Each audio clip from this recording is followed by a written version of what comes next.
Selamat datang kembali di NTV Indonesia. Sebuah isu lama yang kembali memanas, mengguncang panggung politik Indonesia hingga ke akarnya. Tuduhan ijazah palsu yang dialamatkan kepada dua tokoh sentral negara, Presiden Joko Widodo dan Wakil Presiden Gibran Rakabuming Raka, kini memasuki babak baru yang semakin kompleks. Bukan lagi sekadar desas-desus di media sosial. Isu ini telah bergulir ke ranah hukum dengan gugatan-gugatan yang menuntut kebenaran. Dalam video kali ini, kita akan mengupas tuntas kontroversi yang tak kunjung usai ini. Siapa saja yang berada di balik tuduhan ini? Apa saja bukti yang mereka ajukan?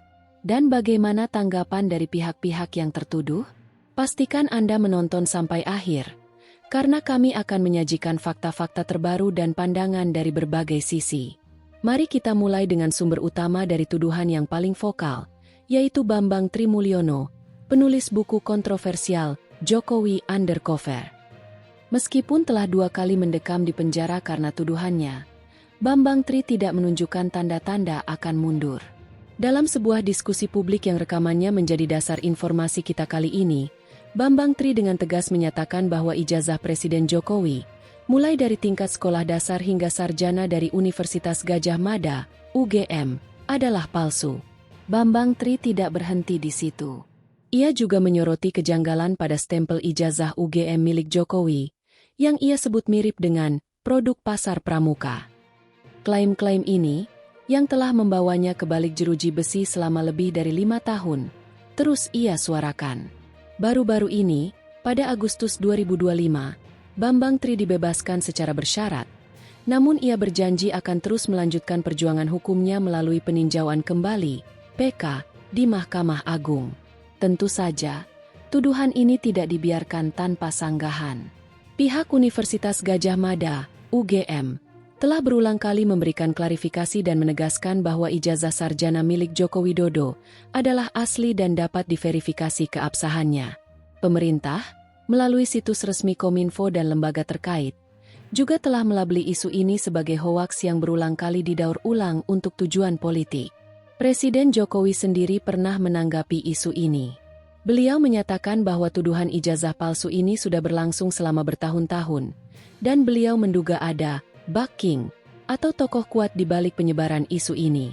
Meskipun demikian, Presiden Jokowi menegaskan bahwa ia akan selalu mengikuti dan menghormati proses hukum yang berjalan. Seakan belum cukup, kontroversi ini kini juga menyeret nama putra sulung sekaligus wakil presiden, Gibran Rakabuming Raka. Keraguan publik diarahkan pada riwayat pendidikannya di luar negeri. Isu ini diangkat ke permukaan oleh pakar telematika, Roy Suryo, yang menyoroti adanya inkonsistensi informasi mengenai gelar S1 dan S2 Gibran. Roy Suryo memaparkan adanya publikasi yang menyebutkan Gibran meraih gelar S1 dari Management Development Institute of Singapore, MDIS, dan S2 dari University of Technology Sydney, UTS, Australia.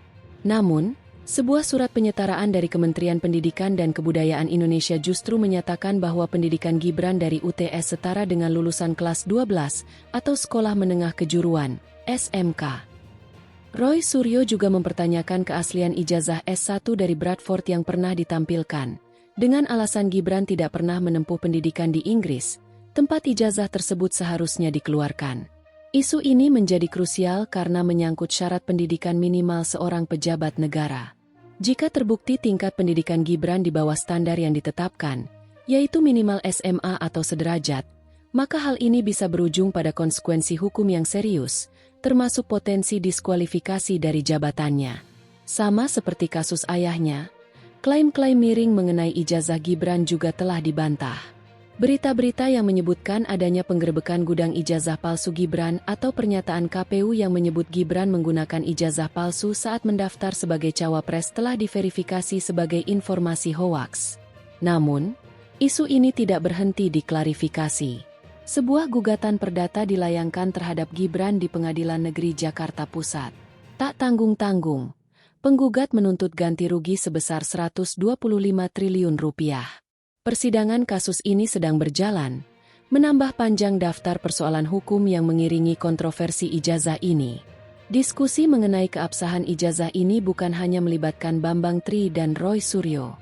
Forum ini juga menghadirkan berbagai tokoh lain dengan beragam latar belakang, mulai dari praktisi hukum seperti Razman Arif Nasution dan Adik Darmawan, ahli forensik digital Rismon Sianipar, hingga pihak yang berada di sisi berseberangan seperti pengacara Jokowi, Rifai Kusumanegara, dan Ketua Relawan Jokowi Mania, Andi Azwan. Kehadiran berbagai pihak ini menunjukkan bahwa isu ini telah menjadi sebuah polemik nasional yang kompleks, melibatkan adu argumen hukum, analisis forensik digital, dan tentu saja, sentimen politik yang kental. Di satu sisi, ada pihak yang gigih mencari apa yang mereka yakini sebagai kebenaran. Di sisi lain, ada pihak yang melihat ini sebagai kampanye hitam yang sistematis untuk mendelegitimasi kepemimpinan nasional. Jadi, apa kesimpulan yang bisa kita tarik? Hingga saat ini, tuduhan-tuduhan mengenai ijazah palsu Presiden Jokowi dan Wapres Gibran masih berada dalam kategori klaim yang belum terbukti secara hukum. Pihak UGM dan pemerintah telah memberikan bantahan resmi. Namun, proses hukum, baik melalui gugatan perdata terhadap Gibran maupun gugatan baru dari alumni UGM terhadap Jokowi, serta upaya PK dari Bambang Tri, masih terus berjalan. Publik kini terbelah. Sebagian percaya bahwa ini adalah upaya pembunuhan karakter yang sistematis, sementara sebagian lainnya menuntut transparansi penuh dan pembuktian yang tak terbantahkan. Kasus ini menjadi pengingat penting tentang bagaimana sebuah isu dapat terus hidup dan berkembang di era informasi digital, diperkuat oleh polarisasi politik. Kebenaran absolut mungkin baru akan terungkap di akhir proses peradilan. Tugas kita sebagai masyarakat adalah mengawal kasus ini dengan kritis, tidak mudah terhasut oleh informasi yang belum terverifikasi, dan menghormati proses hukum yang sedang berjalan. Sebuah isu yang menolak untuk mati, sebuah tuduhan yang terus bergema di lorong-lorong kekuasaan, dan sebuah keraguan yang terus menggerogoti kepercayaan publik. Isu itu adalah keabsahan ijazah. Bukan sembarang ijazah, melainkan dokumen akademik milik dua orang paling berkuasa di negeri ini, Presiden Joko Widodo dan Wakil Presiden Gibran Rakabuming Raka. Selama lebih dari 1 dekade, isu ini telah bertransformasi dari sekadar desas-desus menjadi amunisi politik, materi gugatan di pengadilan, dan kini menjadi semacam luka kronis dalam narasi politik kita. Dalam episode mendalam kali ini, kita tidak akan sekadar melaporkan kembali apa yang Anda sudah tahu. Kita akan menelusuri kembali akarnya, membedah setiap klaim dan bantahan lapis demi lapis, dan mencoba menjawab pertanyaan sentral, mengapa isu ini tak pernah padam? Apakah ini adalah pencarian kebenaran yang gigih? Atau sebuah kampanye disinformasi paling sukses dalam sejarah Indonesia? Untuk memahami badai ini, kita harus kembali ke titik nolnya. Seorang pria bernama Bambang Tri Mulyono. Bagi para pendukungnya, ia adalah martir kebenaran. Bagi para pengkritiknya, ia adalah penyebar hoaks yang obsesif. Namun, tak bisa dipungkiri, dialah epicentrum dari gempa politik ini. Melalui bukunya yang kontroversial, Jokowi Undercover, Bambang Tri untuk pertama kalinya melemparkan tuduhan yang pada awalnya terdengar absurd, bahwa ijazah sang presiden adalah palsu. Bambang Tri tidak hanya melempar tuduhan kosong. Ia mencoba memaparkan apa yang ia sebut sebagai kejanggalan-kejanggalan fatal. Mari kita bedah satu persatu klaim utamanya. Pertama, ijazah sekolah dasar. Bambang mengklaim format penilaian pada ijazah SD Negeri Tirtoyoso 111 Surakarta milik Jokowi menggunakan huruf A, B, C, bukan angka sebagaimana lazimnya kurikulum pada masa itu. Sebuah detail kecil. Namun baginya, ini adalah retakan pertama pada bangunan kebohongan. Kedua, jejak di SMA Negeri 6 Surakarta. Bambang Tri mengklaim telah melakukan penelusuran dan tidak menemukan nama Joko Widodo dalam daftar lulusan yang terdokumentasi. Ia menantang publik untuk memverifikasi arsip-arsip lama sekolah tersebut. Ketiga, dan mungkin yang paling ikonik, adalah ijazah sarjana kehutanan dari Universitas Gadjah Mada.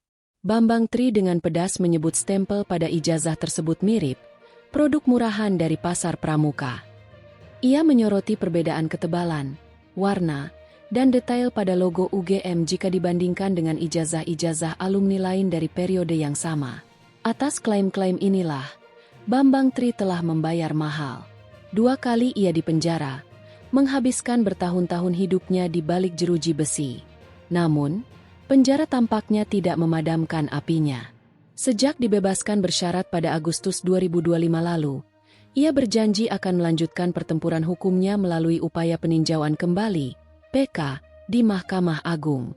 Baginya, ini bukan lagi soal politik, melainkan perjuangan pribadi untuk membuktikan apa yang ia yakini sebagai kebenaran. Tentu saja, tuduhan sebesar ini tidak dibiarkan tanpa perlawanan. Sejak isu ini pertama kali meledak, sebuah tembok bantahan yang solid langsung dibangun oleh pihak-pihak terkait. Pilar utama dari tembok ini adalah Universitas Gadjah Mada. Sebagai salah satu institusi pendidikan paling prestisius di Indonesia, UGM telah berulang kali menggelar konferensi pers. Rektor dan jajaran dekanat secara tegas dan terbuka menyatakan bahwa ijazah dengan nomor seri 1732855 atas nama Joko Widodo adalah asli, sah, dan tercatat dalam arsip akademik mereka. Mereka bahkan menunjukkan buku wisuda dan foto-foto wisuda sebagai bukti pendukung. Pihak UGM menegaskan bahwa setiap detail pada ijazah tersebut sesuai dengan standar dan format yang berlaku pada tahun 1985. Presiden Jokowi sendiri, setelah bertahun-tahun memilih diam, akhirnya angkat bicara. Beliau menyebut isu ini sebagai fitnah keji yang terus didaur ulang setiap kali momentum politik memanas, terutama menjelang pemilu. Presiden bahkan mengisyaratkan adanya aktor intelektual atau backing kuat di balik penyebaran isu ini, yang bertujuan untuk mendelegitimasi kepemimpinannya. Pemerintah melalui Kementerian Komunikasi dan Informatika, Kominfo, juga secara resmi telah melabeli narasi ijazah palsu ini sebagai konten hoaks. Setiap kali isu ini muncul kembali di media sosial, stempel hoax dari Kominfo selalu menyertainya. Namun, di era post-truth, stempel resmi seolah tak cukup kuat untuk membendung gelombang ketidakpercayaan yang terus menyebar. Ketika publik mulai lelah dengan perdebatan ijazah Jokowi yang seolah tak berujung, arena pertempuran baru terbuka. Kali ini, sorotan tajam diarahkan kepada putra sulung sekaligus wakil presiden, Gibran Rakabuming Raka. Aktor utamanya adalah pakar telematika yang juga sering menuai kontroversi, Roy Suryo.